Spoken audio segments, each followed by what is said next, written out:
السلام علیکم مفتی صاحب، امید ہے بعافیت ہوں گے۔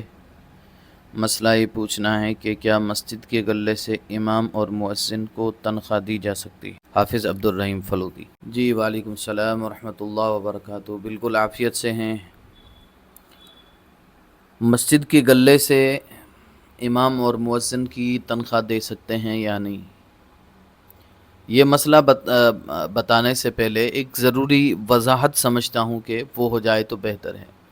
ہمارے اپنے یہاں معاشرے میں، خاص طور سے راجستھان میں،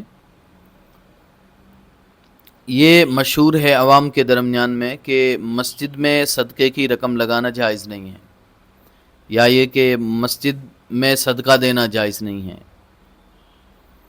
یہ مکمل بات نہیں ہے، صحیح نہیں ہے۔ یہ مسئلہ جو اصل ہے وہ یہ ہے کہ جو واجب صدقہ ہوتا ہے، یعنی زکوٰۃ واجب ہے، صدقۃ الفطر ہے، ایسے ہی اگر کوئی منت مانگی ہوئی ہے اس کی رقم ہے، وہ بھی واجب ہے۔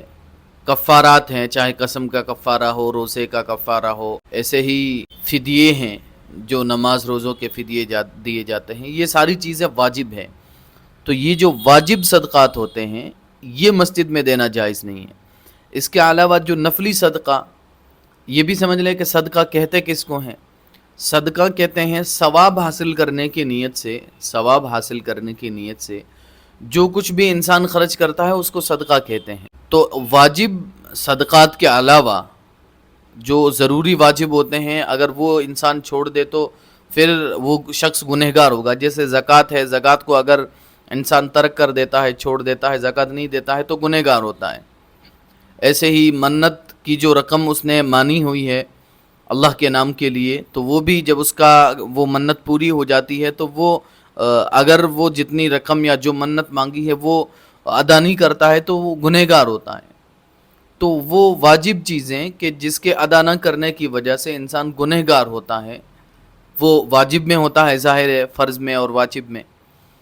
تو یہ نہ ہو، اس کے علاوہ کوئی بھی چیز جو اللہ کی رضا حاصل کرنے کے لیے، ثواب حاصل کرنے کے لیے کوئی بھی چیز خرچ کرتا ہے انسان تو وہ صدقہ ہی ہوتا ہے۔ تو جو مسجد کے گلوں میں پیسہ ہوتا ہے یہ بھی صدقہ ہی ہوتا ہے، البتہ نفلی صدقہ ہوتا ہے، واجبی نہیں ہوتا ہے۔ تو ایک بات تو ہم سب کو یہ یاد رکھنے کی ضرورت ہے کہ نفلی صدقہ مسجد میں لگتا ہے، دیا جاتا ہے۔ جو یہ مشہور ہے کہ صدقہ مسجد میں نہیں لگتا، اس کا مطلب صدقات واجبہ یعنی زکوٰۃ، فدیے وغیرہ جو میں نے بتائے ہیں، وہ چیزیں مسجد میں لگانا جائز نہیں ہے۔ وہ محض غرباء کا، فقیروں کا حق ہوتا ہے، ان کو دیا جاتا ہے، وہ مسجد میں نہیں لگایا جا سکتا۔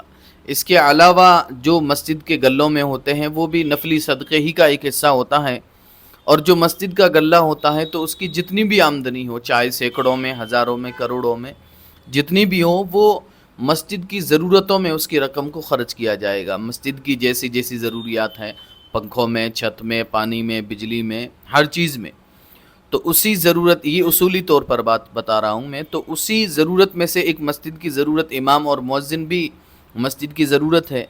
اگر امام نہیں ہوگا تو نماز کون پڑھائے گا؟ مؤذن اور خادم، مؤذن نہیں ہوگا تو اذان کون دے گا وقت پر؟